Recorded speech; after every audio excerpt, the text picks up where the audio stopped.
Good morning, everyone. Welcome to Accuracy in America, brought to you by Accuracy in Academia. I am your host, Don Irvine, joined by my co-host, Brian McNichol. Hello, deplorables, dregs, despicables, chumps. I'm sorry, chumps, champs too. Neanderthals, semi-fascists, maggots, weirdos, and of course those dog-faced pony soldiers. All right. So like I was saying to Brian here, looks like one little click of the button on his end is all we needed to do. If I had only contacted StreamYard before fussing with my microphone on this stuff. So hopefully it sounds good to everybody else that is joining us along the way. All right, so there's news as usual. Uh, First off, I just want to say we've got a heat wave, maybe record temperatures here in the DMV. They're Right? saying pretty much stay out, but if you're in a sensitive group, stay out of the weather between 1 to 7 and whatnot. And I'm not planning on going anywhere. I don't know about you. I got basketball on the blacktop tonight at 6. Oh, So yeah, I'm looking out my window like yeah, and the blacktop. I mean, big it's like, rainstorm would be okay today. Just saying. But yeah, but so yeah, we'll be on the blacktop tonight. You know, that'll even at night it'll still be steamy. I think. yeah, 6 to 7:30. It'll be quite toasty out there. Yeah, Lots of breaks and Gatorade and all that kind of stuff. yeah. Take care of people. I've been watching this because obviously the heat is a major news story, particularly because the media is looking to point the finger at climate change. Right, every time we have this kind of heat, it's climate change. And not as much as when we get cold. Right, I mean it's more about the heat than the cold Right, for right. them. They neglect that part because it doesn't fit Yeah, their. it's always that inconvenient thing that they try to do. Then Anyway, you have the few people who like try to make everything fit into that bubble. And it's pretty right. fun. There's a narrative they're going for, and this is the narrative and everything. But I was watching because they had a couple of and these were not heat related deaths, but we've had a couple of young kids, were killed on that they died playing football here recently, high school football and Yeah. maybe even a little bit younger. Uh, and there was a story, I don't know if it was NBC or whatever, but I'm watching it streaming, so it's not. I don't know how it comports to what is going on regular broadcast television. But one of these schools they've got a person who's basically in charge of monitoring this situation, the client, kind of the heat and everything. And she's got some kind of little device she puts on a tripod or something like that. I mean, I don't know, it costs them like $500 or whatever. And Swingometer. they're just looking at this thing and they're trying to vary, and then they know when to make sure, if things get excessive, they make sure they call for breaks and make sure the kids are getting plenty of hydration and things like that and all of this. But yeah, so anyone out there, just make sure you stay safe here in terms of get hydrated, stay hydrated. Yeah. Don't Keep the water overhydrate. flowing. Yeah, don't Your over. muscle breaks down and so forth. Yeah, we're Yeah, big on keep hydrated, keep the water flowing. We'll like we have drills we do for 15 minutes, right? So tonight we'll do them 8 minutes and we'll have halftime. And then we'll go do the other 8 minutes, right? So you get another minute, but there's a break, 2-3 minute break in between. Get everybody back, cool down. A couple of things on this. One is, like when we were in Texas. Everyone we talked to was adamant. Like when we were there, it was pretty hot, and they were like, "This is the hottest it's been all year. It's been a really cool summer in Texas, in South." And we were like in the Houston area, in Austin. We weren't in the north. So it's not been a really hot summer, and it's not been. We haven't had much hurricane activity. What little there's been has been mostly, well out to sea, and we didn't see it. And there's also this story that is going on about the water. There was going to be a La Nina, and they said, "Oh no, a massive El Nino has come and warmed all the waters, and the waters are at record warm temperatures." And now they are headed toward record low temperatures again, just in a 2-month period. And now they are saying we could be under a really icy pattern this winter here because of the water in the equatorial Pacific is rearranging itself again. So I'm interested to hear from the global warming doomers. Do you think this has to do with carbon? Do you think that this is the carbon got high, so the water started moving around like this? I'd just be interested to hear what they say to this, right? Because they're pretty good at coming up with an excuse to shoehorn whatever happens into their theory. Yeah, this is a little bit different topic than that in a sense, but it kind of plays off on this a little bit. I was just reading an article the other day in the Wall Street Journal about, I think it's Kyle, Texas, or something like that. Mm-hmm. Anyway, so they were talking about it's becoming like a boom town, and there's another town nearby called, I think, Buda or whatever, Buda, and but they're building like crazy. But there's a disconnect. I mean, this sounds a little bit like what's happening in Arizona. They're building a lot of homes, but they don't have the water supply, to really handle all the new homes. And so Kyle and I guess a couple other cities, I mean, they banded together and they spent $250 million on a pipeline to bring in water from elsewhere, and they've got things like you can only water your lawn every other week or every other day or something like that. But something I hadn't realized, and as they were in this article, was just that with all these new homes, particularly, homes have to need a chance to settle. That I knew. I just didn't realize how much, say, water and moisture played a part of the settling process, and how important it is to make sure you have enough of that around so everything settles right. And so this is actually becoming a little bit of an issue right now, at least. They said they're going to have plenty of water come 2025, though apparently some other districts or whatever, some other areas have got some dibs on the water too. So the water may not last the 30 years that the city is claiming, but they're struggling a little bit with a lack of water, not because lawns will turn brown, because if they do, they do. And I guess they can just keep replanting grass, but it may affect the settling and the foundations of the homes, which was the first time I'd really heard about that. And I don't know. I don't really know what happens. I mean, we need housing. This country continues to grow, albeit somewhat slowly, except for, say, immigration or illegal immigration. And so there's a lot of these places where they are booming. Arizona has places in the desert that are booming. Texas and places going booming, but without a natural water supply, and when they're piping it in, it's like, how long does that last? What are the economics of this long term? I mean, we don't really face this here, but they surely face it in the Southwest.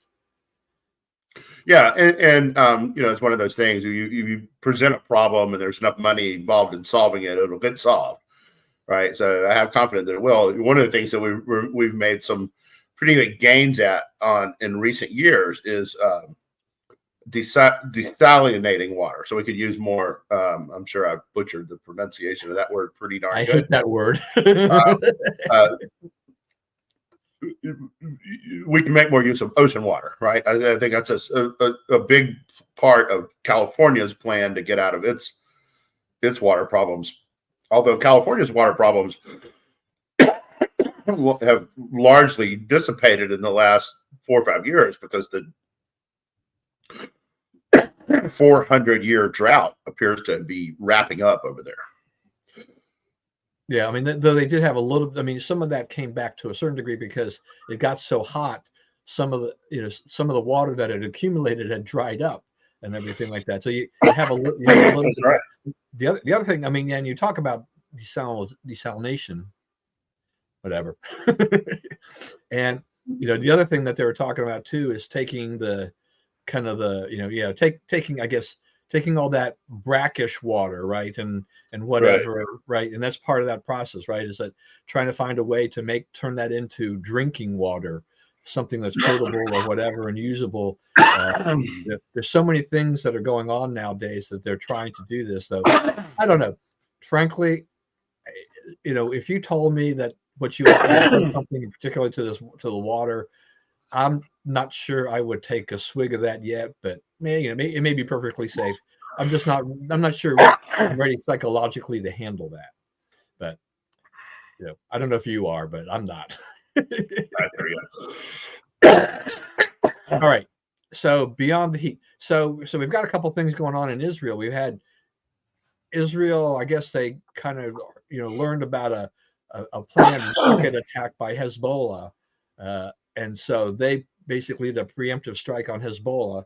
And then when Hezbollah did the firing, they were able to actually intercept and take care of a large percentage of the rockets that came down. So I think one person was killed and maybe another person injured or whatnot. So they sustained minimal damage while I think they did a fair amount of damage, to the operation in Gaza. But they also rescued another hostage. Now this is a slow process. This guy was in a tunnel. He'd been there for 326 days. I mean, that gives the family some hope that there's still a few alive, though I'm still betting that a majority of the 108 or so that Israel was looking for are not alive, as evidenced by what happened with the ones that they found, ones they brought back dead just recently. But this continues to go on, and yet, despite the fact that there are all these hostages out there, and we have talked about this before, time and time again, and we will continue talking about this until this thing is over and done with, whenever that will be, is that Hamas has they took hundreds of innocent Israeli citizens hostage. They have killed many of them. They talk about they want to find a solution, but they have pretty much rejected everything out there that has been put on the table that doesn't really call for just massive concessions by Israel, because they are not interested in the overall peace and the two-state solution type of thing. As you have said, they don't want Israel on the map, right? They don't want Israel on the map. They're not interested in any of this. The war keeps the heat on. It keeps the West arguing about this. If the war stops, we're not going to have a protest on campus. Democrats aren't promising the world that the Palestinians, right? Right. We don't care anymore, right? Let's go about being you. And so now what we have is, we do care. We talk about it all the time. It's not in the Palestinians' interest to stop this at all. And they're not close to in fact, they're even farther from their geopolitical objectives. So, they're not for peace. They're not going to they're not going to accept any peace deal. Why would they? Right. And yet I think there was a demonstration at Cornell, that's already started. Something I think we both knew was going to happen. Any conservative probably knew was going to happen, is that, the summer was a little bit of a lull with campus protests because it was the summer. I mean, schools are still in operation, but they're on a summer schedule with a handful of students. And now you have students are returning back to class, and so are these activists. I mean, a lot of them, they took courses and classes in activism while they were away for the summer, so they knew what to do to kind of basically increase their activism and some of the stuff that they were doing from the end of the last semester. And so they're already out there doing it. And Cornell, their president just resigned, so they have an acting president. Right? Columbia, yeah, that's right. Cornell has a new president. I don't know. Is that Cornell president? Isn't it an acting president? Cornell has an acting president. Yeah. Columbia is the one that just quit. Okay, so that's all this Ivy League stuff. Cornell, Columbia. Oh, you go to the Ivy League and it's just a bunch of protests. Well, part of Cornell is not an Ivy League. There's essentially two Cornells, and one of them is basically an ag school, right? That's the one Keith Olbermann went to. He's in the ag part. He's not in the Ivy part. So you got to pin him down to make him admit that. But yeah, the Washington Post today, Dead Tree Washington Post, the unsigned editorial on the paper today is basically a long list of what colleges are doing to tamp this down or whatever. And I'm sure that the calls have come out from Democrat HQ to keep this on the down low because it will hurt Harris at the polls. And I don't know how much these people take orders from Democrat HQ, but they've been told to keep it quiet. So it'll be interesting to see what happens. I think you're right. It won't be long before they're started again because, she's had to back up on a lot of stuff that she has been for in the past. And that's one of them. She's she's talking about ceasefires and things that leave Israel very much on the map and in play. And that's not what they want. So, right.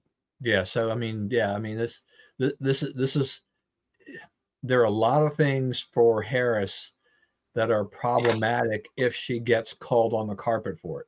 And that's kind of the thing. If she gets called on the carpet for it, the media certainly is not going to call her out on these things. It is going right. to, it's going to rely internal party problem. It's it's unrest within the Democrat Party. That's their biggest problem now, because the media is not going to harm them. The media is making excuses for her not sitting for an interview. Like, she didn't have to sit for an interview. Like, who says she has to interview? Like, what does she think about this? Well, we don't know. She won't sit for an interview. All right. Since you brought that up, we'll go there before we go back to that stuff as we dance around. All right. So she is going to sit for an interview, but right. not without, as Scott Jennings says, I think it was Scott Jennings said it's her emotional support animal. It's weak sauce. Or training walls. Yeah. So, yeah, this is incredible. So she waits all this time. It was what? It was July 21 is when Biden stepped back. So, we've had well over a month. And so now she finally, there'd been a lot of calls about this from all quarters about doing an interview. So she agrees to do it, but she's got to bring Tim Walz along to protect her. Even though the friendliest possible interview has been arranged, pre-recorded with Dana Bash, who has, after last week has no credibility left as a journalist, just completely done. Yeah. So I don't know how many people are going to tune into that. Probably plenty of people will do that. I don't know if it's going to change a lot of minds because it's such a setup at this point. Well, no, I think I think they're, first of all, to back up, we're down to, she has about 94% of her base. Trump has about 94% of his base. He's ahead on independents, about 9 or 10% on independents. About 10% of the independents, who are 32% of the voters. 32% of the voters are independent. About 10% of those 32%. So about 3% of the voters are undecided. Right. So that's the possible audience that she has to persuade. Okay. So, is she competent in that interview? Does she offer anything besides, whiz bang, joy? I sure do like Tim and his dog. Or, can she say, we need some change and here's my position and how I'm going to pay for it. And this is why I think it'll work. Right. Give a credible, credible interview, credible, list of herself, what she wants and so forth. If she can't do that, then all those people, there's a lot riding on it. Those people she can't get. Right. And it's already, he's 8 or 9% ahead of among independents. So she's got to pretty close to run the board among the remaining 10%. Right. She's got to win 8, 9, 10% of them to prevail. So, she's really in kind of a tough situation. I understand that part, but don't you think though?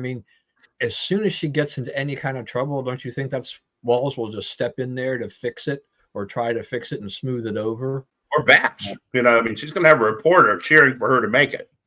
That is a partisan pro-Democrat reporter. Is not an objective journalist by any description anymore. This is a, one who is a, proven liar on behalf of the other side. So, she's going to have a lot of people helping her fix it. But if those people can see that she needs help fixing it a lot, then, they'll know what they need to know, right? How much did need to be fixed there, right? How much does she understand? And, they think that they have a big advantage in this debate. They do not have a big advantage in this debate, right? They'll be lucky to get a draw out of the debate because he'll be able to. And again, against Joe, the right strategy would have been to let Trump have his mic on and let Trump talk all night, right? So Joe didn't have to talk, right? Imagine if they'd have just left Trump's mic on, he could have been undermined like he did the first debate in 2020, right? He just keeps talking over Joe. Everybody's like, he's a rude jerk. I'm going to vote for the other guy, right? Right? That's what happened. So this time they're like, okay, you give your answers and you have to shut up because we're turned off your mic. And then they go to Joe and you can't think mortgage, And so like, okay, by not letting Trump interject anything, you left Joe out there on the island for 2-3 minutes at a time and he couldn't handle it. Now you're saying, she's not going to wander off like Joe, right? She's going to say her words out. And by the way, I got to do this on TV because I try to tell people this, and you can't tell. It doesn't make as much. But if you notice, when they ask her a question, if she doesn't know the answer, she'll go, and she starts talking with her hands like this. This is her thinking up a history is great. Great is history. Knowing history enables us to see the future. History is great, right? Or whatever her thing that she, the school buses or whatever. Okay, this is a fantastically silly person. I do trust him. I think it's becoming pretty obvious, and then it's going to get more obvious as time goes on.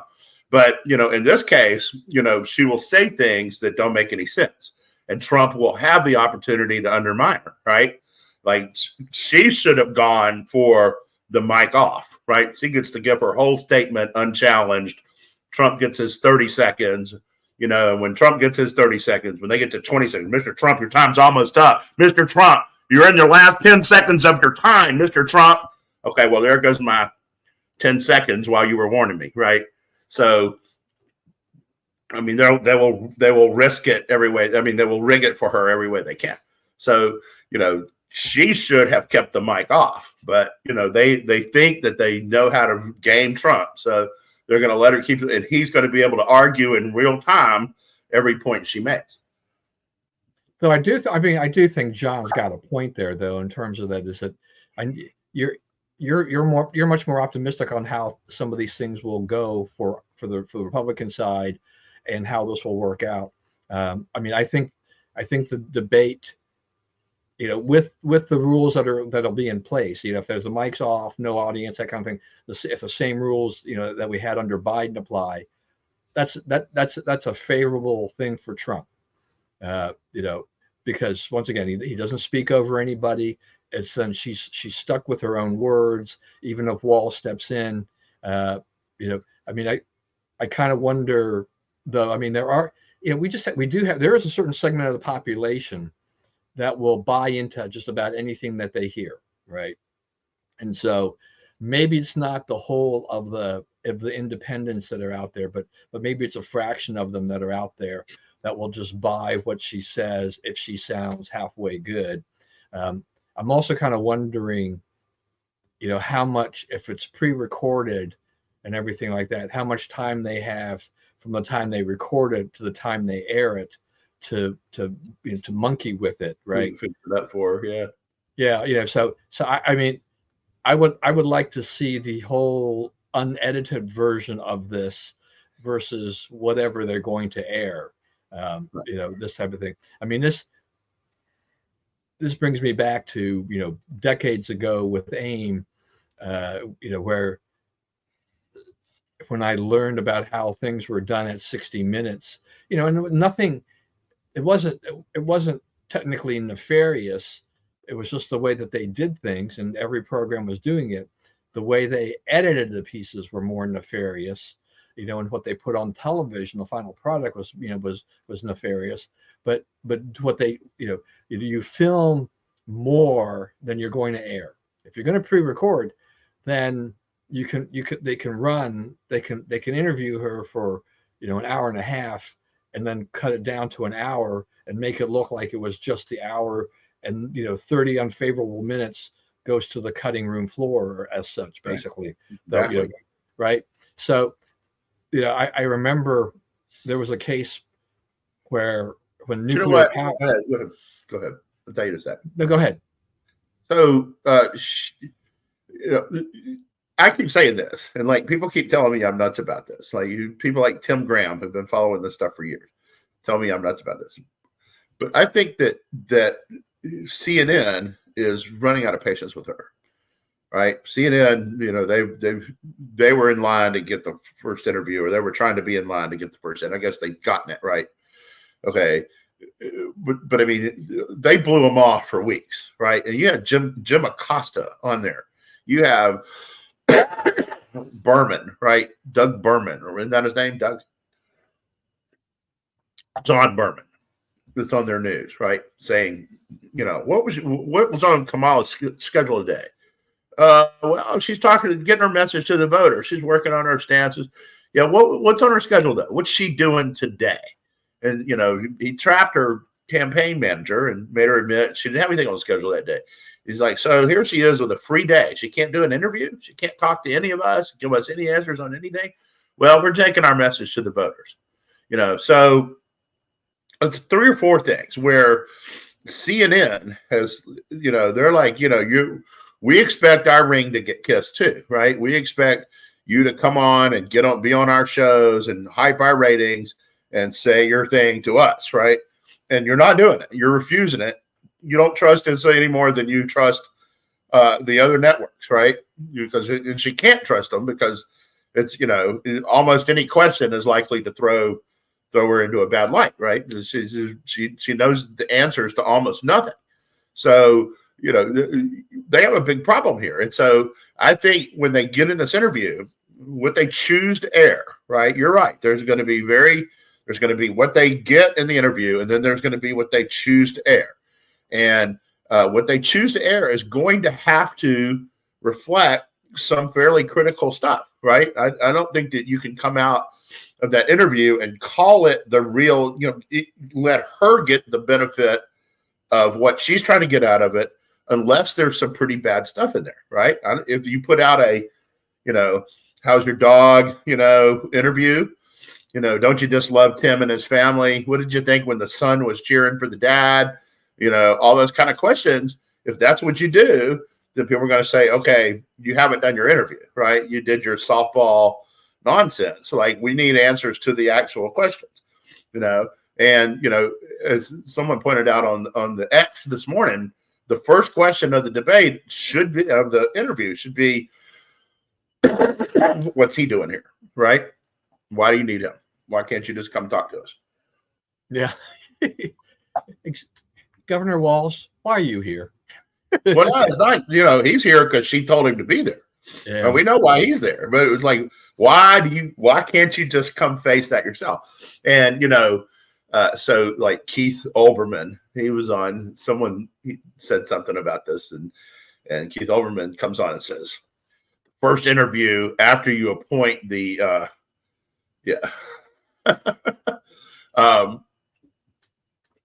after you appoint the vice president, is always with the vice president. You go together. Trump's first interview after he appointed Vance, he had Vance. Okay. All right. That's true. If you're not waiting a month, right? If you appoint him and you wait a month to agree to even one interview, then the, bring your VP so we can all meet him thing is out the window. We've met him, right? We know what he is. So, and like, how much of this interview can we waste talking about his military record, right? You know, he's not the candidate. Are you gonna just ignore that and say, oh well, you know, we're talking to presidential people and you know, he's not the presidential person. Okay, then what's he doing there, right? So they're kind of like they're caught in a trap here. Yeah, and it'll And be God it'll help be him when he debates Vance, right? That, you know, how does he get out of that? You know, you're staring across at a guy who did go into combat, right? Who did serve, who didn't exaggerate anything, right? And you know, you obviously exaggerated, you obviously lied, and he's obviously going to bring that up, and there's nothing Walz can do about it. Yeah, that'll be an interesting debate when that takes Sure place. will. Yeah, so we'll have to wait and see how these all shake out. I think in the end, but yeah, I mean, I think whatever credibility CNN has probably rests on things like this. I mean, you know, the corporate parent is just reeling. I mean, they took I think it was like a $8 or $9 billion write down of their assets, largely in part of their cable networks, which includes CNN, because people are still cord cutting like crazy, and they're not buying into as much streaming of the properties that that Warner Discovery has. And so these companies are political TV is it's kind of going the way of political talk radio, right? It's kind of dying of its own way. You know, you can just only watch this, you know, psychodrama for so long, and for you to say, you know, we're not getting anywhere here. And I think they're all down, right? Fox is down, MSNBC is really down. You know, the CNN is down. I mean, it's not a, you know, it's something that entertains a small microcosm of society now. It's like, you know, you watch the arguments on the social media, you watch Fox. It's like, you know, most of the time the person comes back and says, no, I don't, right? It's just obvious that this stuff is true.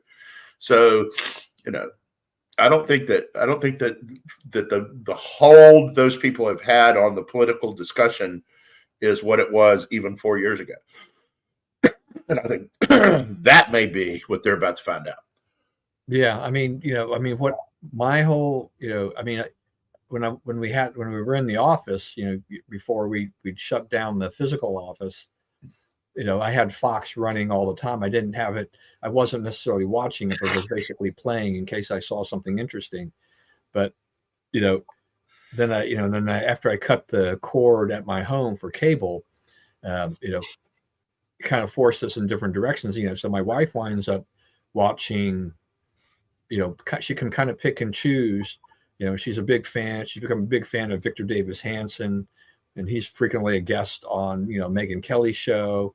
And, so, I'm watching, I still want to kind of get the news beyond the Wall Street Journal. So, I'll actually scroll through whatever CBS, ABC, NBC streams, which is, it's a little bit like headline news, CNN headline news, that every 30 minutes, it's basically refresh, start at the top of the hour.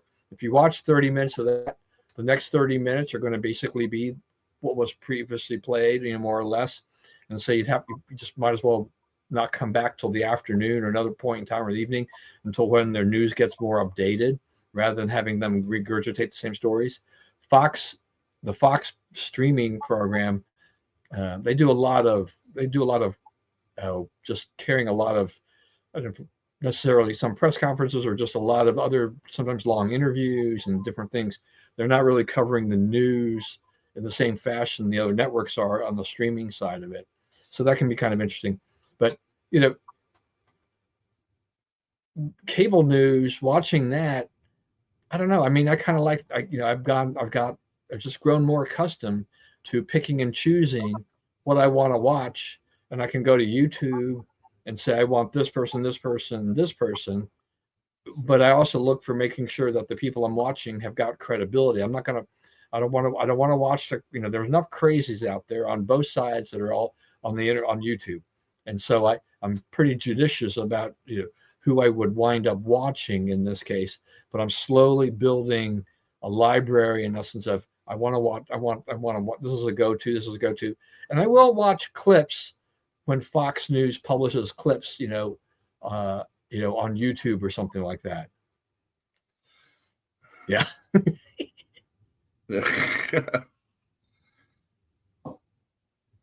I gotcha. Yeah, that's the thing. If you're a sports fan, if you got to have college sports like that, you're probably gonna have to subscribe to like a YouTube TV or something or other, out there and pay the price to get access to it, right? But the great thing about when you do that, no matter if it's Fubo or YouTube TV or whatever, and none of those things are particularly cheap in my mind, anymore. Those prices they start off fairly cheap, but they've come way up. It's just that you can subscribe just for a few months and just cut it off, and you really don't have anybody on the other end, like cable companies. It's like, oh, don't you want to stay? We want to do this. They're retention specialists. They make it really hard to cut the cord. Or if you got a special deal, you may have to stay in the thing for a year, and you don't want a year and all of this. But the great thing about this is that we've kind of got a democratized system of, I just want it for 3 months. I'm going to subscribe for 3 months, and then I'm going to cut it out, and then I will come back when I want to come back, and that's that. And I kind of like that process, if you want to do that. But yeah, I mean, that's what I'm saying. I mean, I watch. I've seen a few, Fox News, YouTube clips that interest me, and better than watching the entire program. And in essence, I don't have to sit there and spend an hour. I can watch the better part, almost the best of, without having to watch the entire thing. So, we're in a better place in a lot of ways. And cable news. I think we're in transition. I think I think we're someone's going to come along and organize your ability to select all this stuff, and make it where you pay us, and we'll give you, we'll keep you straight with all the little networks you use, and whatever frequency you use, which is essentially what cable is right now, right? The infrastructure is a little different, but it's the same idea. So, I think that's part of it. I think that part of the way cable succeeded as it did is it organized some stuff in a way that consumers could access it and understand it. And I think when I hear people talk about what you're talking about, what they talk about almost invariably is the difficulty of having the thing you want when you want it, and finding the right channel and being able to turn it on and off at your will and so forth. I think that is, I've always thought that will be a big role for Bitcoin and that type of thing, to where you need, what we really need is, I was talking to my daughter about this yesterday, is a way to, you're scrolling through the internet, you want to read an article in the New York Times. How can I pay the New York Times 20 cents to read this article, right? How can we make that viable for me and the New York Times? Convenient enough for me to do it, and convenient enough to bill and process the payment for the New York Times to do it, right? And I think Bitcoin and stuff like that could be part of the answer of that, right? I think it's going to where, you're literally buying each thing you read, look at, and, you decide, nickels and pennies and dimes at a time what you want. Yeah, I mean, that's kind of the micro payments issue, and how do you do that without getting buried alive by fees to accept those payments? Right. But at some point in time, someone's going to figure that out. And maybe Bitcoin and the other currencies like that, maybe that is a way, where you wind up doing that. In essence, is things have become much more seamless, in essence, to do that. Because it's like, even if the New York Times says it's, we'll give you a $50 a year subscription, and you just get a digital subscription. It's like, am I going to read $50 worth of news during the year? I don't know. I would almost Right. prefer the It's a tough question. I mean, I would, think you would out of the New York yeah, Times. I think I would. yeah. You know? But would the average person, but would I also like the a la carte type of thing where I could just buy the article and pay a smaller Right. amount? This article is worth $1, or maybe it's just like something where you just say, okay, you know, I'm willing to pay you $1 for this article. Will you accept? And the machine on the other says yes. Okay, here's my money. Take it. Go. You now have 5 days to read this article, and then it expires, and you're done. I mean, there's all kinds of things with now that we've got artificial intelligence and everything like that, where I think a lot of these things could come to fruition. When it came to cable TV, when they first came on the scene, 500 channels kind of promises and all this kind of stuff. It was a whole new world. It was something we hadn't seen before. It was like, wow, we can get all this content, and we only have to pay this amount of money. It's like, wow, that's pretty good. And it's evolved now where, thanks to the internet, you've got YouTube has basically, opened up the world to say, you want some of this content, we'll provide some free, we'll provide some for a fee. And the free content, you have to live with some ads because that's how we pay for the content. But what has been shown, as even for the things like Netflix and Amazon and Hulu and whatever, is that their ad tiers that they put in there, they put a lower price ad tier in. Those are much more profitable for them than the ad free tiers that they charge more money for, because they can serve up more ads, and the people are locked in. You can't skip the darned ads there. So you've got to watch them, or at least if they're going to last for 2 minutes, you can walk away for 2 minutes and then come back, or whatever it is you want to do. But you're locked into, at least that you can't avoid them on the screen, so they know they can serve up these ads and charge for them. So that's become part of this life, is dealing with this. And I have an annual subscription to Disney Plus that expires in December, I think it is, or whatever. But after kind of a lackluster schedule and this last very wokey acolyte Star Wars thing, it's like, when that subscription comes up, it's gone. If they bring back another edition of The Mandalorian, I'll re-up, after they produce all the issues they're going to do there, the episodes, and stream it, binge it, and unsubscribe. And I'm going to do what a lot of people do, is basically hop on and hop off, get the content I want, pay for it, and it'll save me a lot of money. Not ready to give up my Netflix yet, or my Amazon. Amazon Prime is fine because I'm still, I order things from time to time and stuff like that. So it's going to stick with me. And I don't care if they throw a few ads in there or not, but I'm only watching streaming shows on the weekend while I watch news during the weekday, and whatnot. So we're in a different world. I think you're right. I mean, we are transitioning to a thing where people are now being able to self-select, what they really want.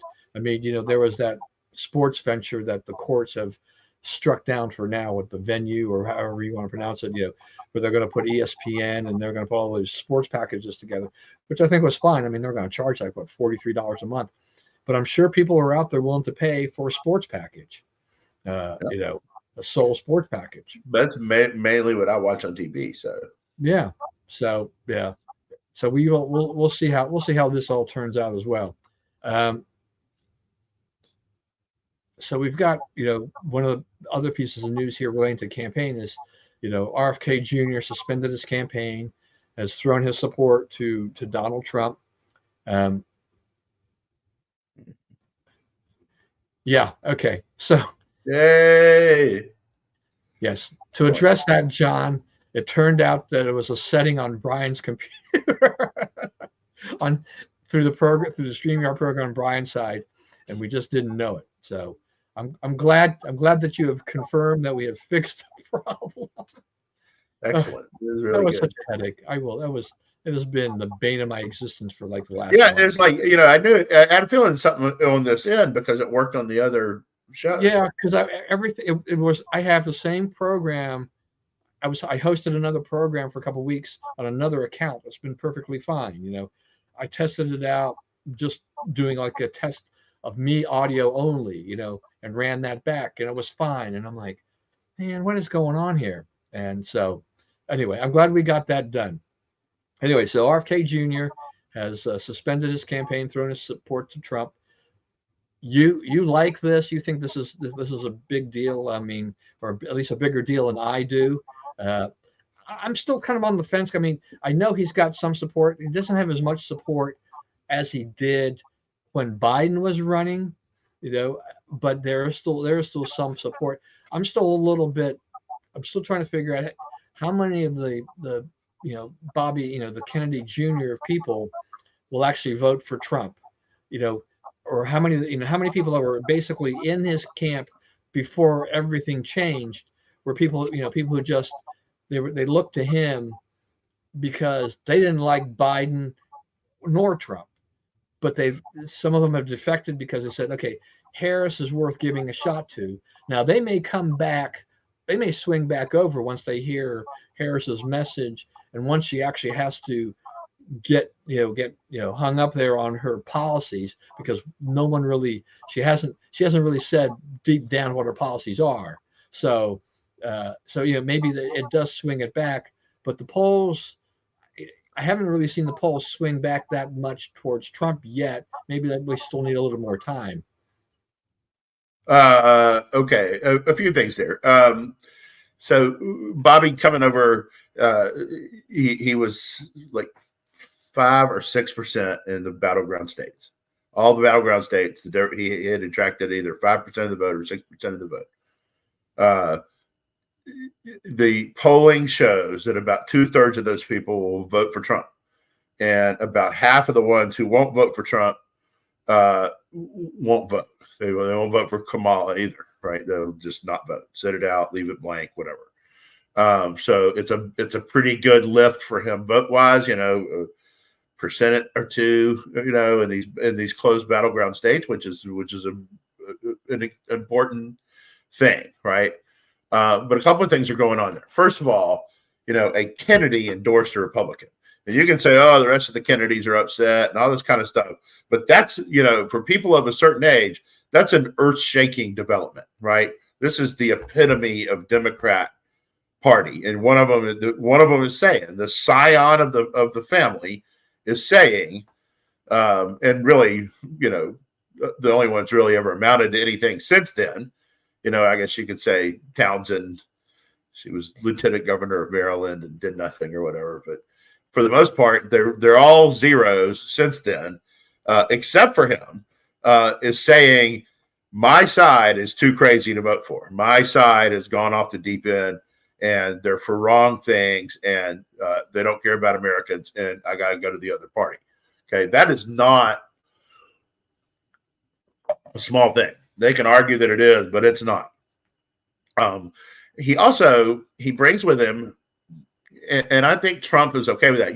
Right after Trump did this, he had this right after this happened. He had this interview with this guy where they talked about substance abuse. Did you see this? I don't know who the guy was, but he's apparently pretty well known. And the guy, he had lost his brother to substance abuse, just as Trump had, and just as I did. And so it's a very personal issue to Trump, right? And he talked about it on a very personal level with the guy, and about like what's it, lapsing, and how do you, what do you do when you lapse, and I mean, all this stuff. Kennedy has a message, of he wants to go in and say like the stuff that's recommended in the food pyramid is horrible. That stuff is done, and like how they build school cafeteria meals and so forth is done with an eye toward pleasing constituents, not making people, strong and healthy. That a lot of our diet is really destructive, that we have a chronic disease problem that's like 8 times worse than any other country in the world. And that's a big driver of our deficits, is paying for people with chronic illnesses that are never going to get better. You just have to keep treating and treating. And, you know, what might we do to that? I mean, what are we doing that's causing it? Why is our problem 8 times worse than anybody's in the world? And, you know, how can we get out of it? Right. And so, you starting to see this, make America healthy again, MAHA, right? So, you know, this sort of takes the Trump campaign messages, which is, you know, self-reliance. We're going to build this back up ourselves without big government programs. And it's attaching to it this, we're going to make ourselves healthy and strong again, right? We're going to quit giving in to the food lobby and to the big ag lobby and killing our citizens to keep them profitable. And, you know, that's not a line that Republicans have pushed in the past, but it's a line that has become relevant. You know, I think that most people understand that the country's sick in a lot of ways. It's ill, right? Half the jobs that Biden says he created, and now we don't know what got created, because, you know, they just lopped 818,000 jobs off the jobs created roll last week too, right? So, but the only places where there's job growth in America is healthcare and social services, right? So we're a sicker, sadder, more in need of help population than we've ever been because of leftist policies, right? And so now they want to make this argument, and it would not have been that credible coming from Trump, even though he doesn't drink, but it is credible coming from RFK. And in fact, RFK has already built somewhat of a following around this, right? So when he says, I've talked to Trump about this, and, you know, Trump is going to push for this, that means a lot to those people. Those people could very easily find themselves voting for Trump, right? They're not attached to the, you know, big Democrat machine, or they wouldn't have left Harris. Yeah, and I mean, I'm not totally dismissing, you know, RFK's potential effect on this. I mean, he goes from being an outright spoiler in the traditional sense of being on. I mean, he's staying on the ballot in some states because they can't take him off. And he wants to stay on the ballot in the kind of the non-competitive states, I guess, in essence. But on the other hand, I guess I've also seen a few things there too, which makes me wonder of some Democrats who've heard Harris up to now and are thinking like, okay, you know, I don't like Trump all that much, but I kind of like what Bobby Kennedy is saying.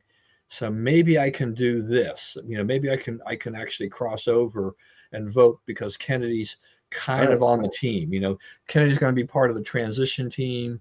You know, so like that. So he may have an effect that way. You know, where the race is going to right now as it stands is going to be close, at least on the popular vote.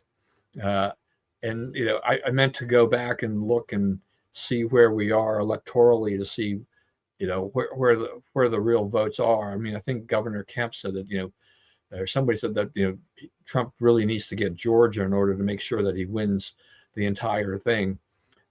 So that's part of that too. It's like we still have some of these states, you know, that'll be going back and forth a little bit, but you know, the debate may swing it a little bit. But we also have, we're about a week away or thereabouts, or just before, you know, North Carolina, you know, starts sending out their ballots, and other states will follow soon thereafter. So we're gonna have a lot of voting done, you know, in the month of September and month of October, before you know, election day. I don't know how many votes out of all the ones that will be cast. I can't remember how many mail-in votes we had the last time around, but people are definitely getting comfortable with that, and you know, the states are making it very easy to go mail-in voting and whatnot. So you're going to have, you're scoring at home, or even if you're alone. Yeah. So you've got we'll have to see there, because that but I'm going to tend to say that a lot of the mail-in votes are going to be from the base. And not as the undecideds are still probably. I think the undecideds, the people independents, they're still going to want to wait and see a little bit more. They may mail in their ballot a little bit later in the game, still before they have to, but they may not mail it in until they've really seen what both sides have to offer, and I think we're still waiting for that a little bit, because they've been kind of trading tit for tat, but more so on the Harris side. That that's part of the thing with that CNN interview, is that are they going to talk about policy? How much are they going to try and nail her down on policy? It's like, fracking, the price gouging, the border wall, any of these things is fair game. And I think they ought to be talking about that, because she has clearly flip-flopped on issues that she needs to fix. And she's copying him in every way she can, right? I mean, even down to like the thing about the no tax on tips, right? Yeah. I mean, everything that she can do to copy Trump, she's doing, even the bad ideas, Right. Even the bad ideas with all of that, and then the border wall issue, where there's tweets out there saying how useless that was. She has derided that border wall, and now she's talking about how strong she was on the border. The fracking. And she wants to build the wall. She's like, we need to build a wall. I think isn't there an ad out there with her in front of the wall or something? It's like that's Trump's wall. What are you talking about? But I mean, I think that Trump needs to make the point, though. You could, like we used to talk about, we can, or like, when, because we have Republican candidates who look like Democrats, right?